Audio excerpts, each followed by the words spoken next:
प्रिय छात्रों, आप सभी का हार्दिक स्वागत है।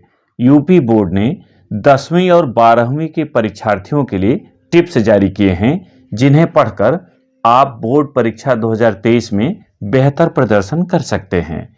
इसके लिए आप upmsp.edu.in ब्राउज़र में जाकर इसे टाइप करें और टच करें। टच करने पर आपका कुछ इस तरह का इंटरफेस खुलेगा। नीचे की ओर आप स्क्रॉल करते हुए जाइए, ऐसे बढ़ते जाइए तो आपको कुछ इस तरह से मिल जाएगा। एकदम नीचे जब जाएंगे, महत्वपूर्ण सूचना एवं डाउनलोड, देखिए यहाँ लिखा हुआ है वर्ष 2023 की बोर्ड परीक्षा की तैयारी हेतु परीक्षार्थियों के लिए महत्वपूर्ण सुझाव। इसी को टच करना है। जैसे ही आप टच करेंगे तो इस तरह का इंटरफेस आपके सामने आ जाएगा। देख रहे हैं ना, माध्यमिक शिक्षा परिषद उत्तर प्रदेश इलाहाबाद, और फिर 10वीं के लिए और फिर 12वीं के लिए निर्देश। इसे हम और जूम कर लेते हैं। इसको हमने स्क्रीनशॉट करके रखा है जिससे आपको स्पष्ट दिखाई पड़े।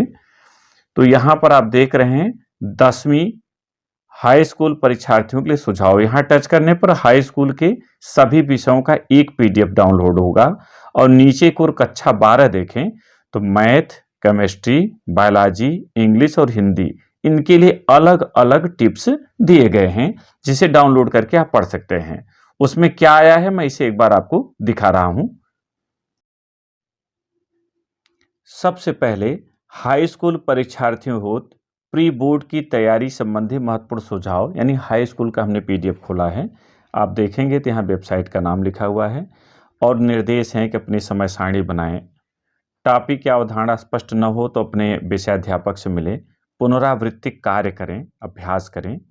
इसके लिए विभाग द्वारा विकसित यूट्यूब चैनल ई ज्ञान गंगा और दीक्षा ऐप का आप सहारा ले सकते हैं।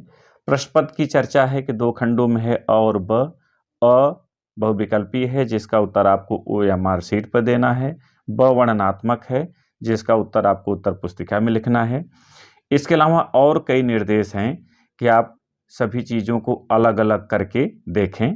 अब अगर विषय की बात करें तो हिंदी विषय का हम आपको केवल दिखा रहे हैं। हिंदी विषय में इन्होंने दिया है कि गद्य, पद्य, संस्कृत खंड, व्याकरण, काव्य सौंदर्य, खंड काव्य, ये आपके पाठ्यक्रम में है।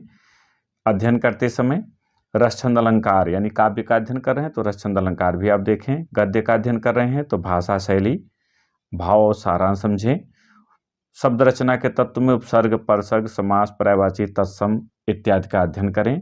और वर्तनी संबंधी अशुद्धि से अपने को बचाएं। परीक्षा के पूर्वगत वर्ष के प्रश्न पत्र व आदर्श प्रश्न पत्र को निर्धारित समय में पूरा करें, यानी उसका उत्तर लिखें जिससे पता चले कि आप उतने समय में कर ले रहे हैं। निर्देशों को ध्यानपूर्वक पढ़ें और उत्तर लिखते समय अंक के अनुसार शब्द सीमा का ध्यान रखें कि कम अंक के प्रश्न है तो कम लिखें, ज़्यादा अंक हैं तो ज़्यादा लिखें, विस्तार से बचें।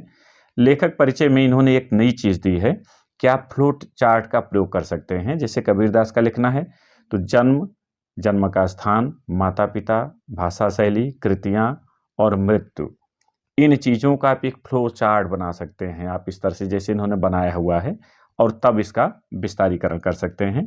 पैराग्राफ आदि हल करते समय विराम चिन्हों का प्रयोग करें।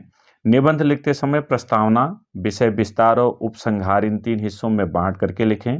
संस्कृत खंड का उत्तर देते समय संदर्भ सहित हिंदी अनुवाद स्वच्छ सुस्पष्ट लिखें और अपने जिले के लिए निर्धारित खंड काव्य के सभी प्रश्नों का उत्तर देंगे, यानी एक प्रश्न, हर खंड काव्य से एक प्रश्न आपको करना है और आपके जिले में जो चलता है उसी का।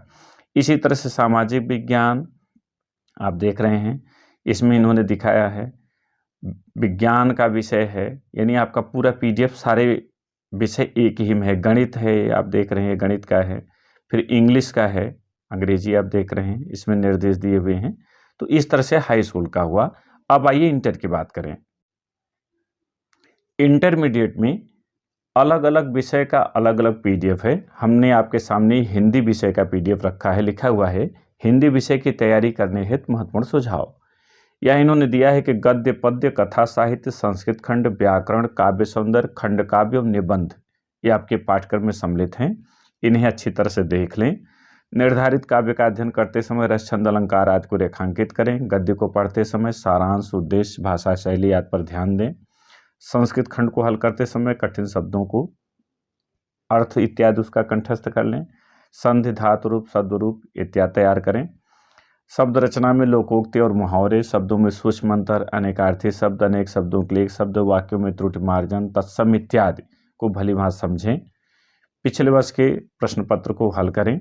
आदर्श प्रश्न पत्र को निर्धारित समय पूरा करने का प्रयास करें। लेखक परिचय के लिए यहाँ इन्होंने भी फ्लो चार्ट दिया हुआ है कि जन्म, स्थान, माता पिता, भाषा, रचनाएं और मृत्यु, इस तरह से आप एक चार्ट जैसा बनाकर, मॉडल जैसा बनाकर लिख सकते हैं। इसके बाद इसका विस्तारीकरण कर सकते हैं। उत्तर में शब्द सीमा के अनुसार लिखें, ज़्यादा विस्तार करने से बचें जिससे आपका समय बच जाए। और किस चीज़ को कैसे लिखें इसकी पूरी इन्होंने यहाँ चर्चा की है। तो हर विषय का आप जा करके upmsp.edu.in से डाउनलोड करें और देखें। हमें उम्मीद है कि इनका प्रयोग करके आप और बेहतर अपना उत्तर लिख सकते हैं। बहुत बहुत धन्यवाद।